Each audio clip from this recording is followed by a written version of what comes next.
بسم الله والصلاة والسلام على رسول الله. المشتركين جدد نقول لكم مرحبا بكم، متابعيني نقول لكم دمتم أوفياء للقناة. إن شاء الله فيديو اليوم يلقاكم بأفضل وأحسن حال. وصفتنا لنهار اليوم جبن منزلي هايل وبطريقة سهلة، وراح نستعملوا فيه الحليب نتاع لي ساشي. نحتاجوا 3 ساشيات حليب نفرغوهم في طنجرة ونحطوهم يسخنوا على نار خفيفة. بعد ذلك نحتاجوا 2 حبات عصير ليمون، ونحتاجوا الخل. وكما راكم تشوفوا الفيديو نتاع اليوم راهي بنتي اللي قامت بكلش، يعني هي اللي حضرت الجبن وهي اللي صورت، انا فقط راني نسجل فيه. ربي يعطيها ما تمنى ان شاء الله، ويعطي ان شاء الله في وليداتكم كامل، وربي يهنيهم ان شاء الله ويثبتهم على الدين لينا وللمؤمنين كامل. بون، اول ملاحظه، في كل ساشي حليب عندكم 3 ملاعق اكل عصير نتاع ليمون، وحنا درنا 3 ساشيات حليب، يعني راح نديرو 9 ملاعق اكل من عصير الليمون، وكذلك نفس المقادير في الخل، 9 ملاعق اكل خل. هكذا راح نضيفوهم في هذاك الحليب بعد ما يكون سخون شويه، مش سخون ياسر، يكون شويه يعني يدفى اكثر شويه، يبدا في مرحله الغليان، يعني قبل ما يغلي بشوي تصبوا هذاك الخليط ونبداو نخلطوا كما راكم تشوفوا على نار خفيفه هكذا حتى يتفصل الحليب بهذا الشكل. كما راكم تشوفوا هنا راهو بدا يفصل من بعضه. ومن جهه ثانيه نحضروا طنجره ونحطوا فيها كسكس ولا صفايه، ونحطوا قطعه تاع قماش تكون نظيفه، وراح نصفوا هذا الخليط هكذا كما راكم تشوفوا هنا. بعد ما فصل تماما نجيبوا الكسكس ونحطوا فوقه قطعه تاع قماش ولا صفايه واش عندكم، وصفوا الخليط بهذا الشكل هكذا، ونضغطوا عليه شويه هكذا،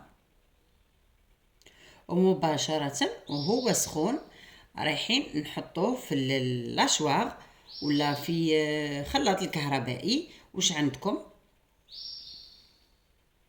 هنا كما راكم تشوفوا راهو سخون، يعني لازم تحطوه مباشره، يعني ما لازمش تخلوه يبرد. الخطوه هذه راهي مهمه باش يترحى لكم الجبن مليح ويجيكم املس هكذا. راح نضيف عليه ملعقه مليحه من الزبده او مارغرين، يعني واش متوفر عندكم. هنا كما راكم تشوفوا يعني ضفت 2 مغارف مش معمرين مليح، نتوما ديروا ملعقه مليحه. زيدوا ضيفوا عليها واحدة جبن شاف ولا ديروا اي نوعيه تفضلوها نتوما، هنا على حساب الرغبه وعلى حساب الذوق نتاع الجبن. نزيدوا نضيفوا له ملعقه صغيره من الملح، والملح هنا يبقى اختياري، تقدروا تزيدوا كذلك ولا تنقصوا، ونصف ملعقه صغيره من الكربونات، ونضيفوا لهم كذلك نصف كاس من الماء اللي كنا صفيناه، ونخلطوا المكونات كامل مع بعض في الاشواغ نرحوهم مليح. وهنا كملاحظة الماء اللي تضيفوه لازم يكون سخون، والجبن كذلك اللي صفيتوه لازم يكون سخون هكذا باش يعني تتأكدوا انه تجيكم النتيجة نتاع الجبن يجي طري واملس، ويجي يعني ما شاء الله حتى في البنة وفي الذوق. واذا شفتوا الخليط مازال ثقيل زيدوا ضيفوا له شوية من هذاك الماء، ودائما كما قلت لكم يكون سخون ما يكونش بارد. كما تعرفوا رانا في يعني الجو بارد، الماء يبرد نتاع هذاك اللي صفيناه لازم دائما نسخنه قبل ما تضيفوه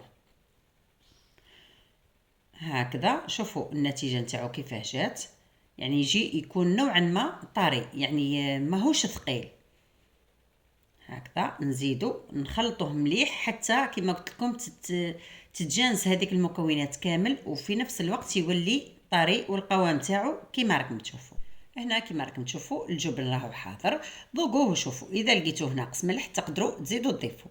وكاضافه اخرى ضيفوا له في حال ما ديروه تاع لي ساندويتش راح تضيفوا له نصف ملعقه صغيره من الثوم، وضيفوا له منكهات هنا اختياري، تقدروا ديروا زعتر، تقدروا ديروا النعناع، تقدروا ديروا اي عشبه ولا اي اعشاب عطريه تحبوها نتوما، واي نكهه راح يجيكم هايل، خاصه في لي ساندويتش.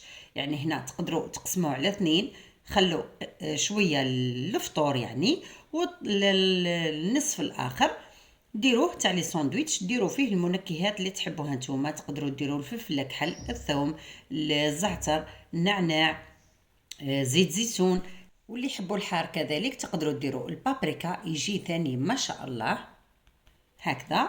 وتزيدوا كيف كيف تخلطوه مليح حتى يعني يتجانس ويعطي هذيك البنه. نفرغوه بعد ذلك في علبه اللي يعني تكون تغلق مليح، ما لازمش يضربوا الهواء. وكيما راكم تشوفوا، شوفوا القوام نتاعو يجي ما شاء الله، وحتى الكميه كذلك خرجت ما شاء الله تقريبا كيلو جبن او كيلو فرماج هايل. نحطوه بعد ذلك في علب زجاجيه ولا بلاستيكيه، المهم تستغلق جيدا. نغلقوا عليها جيدا ونحطوها في الثلاجه، من الاحسن ساعتين 3 سوايع يعني حتى تبرد مليح. بعد ذلك تستهلكوها يعني بالصحه والهنا.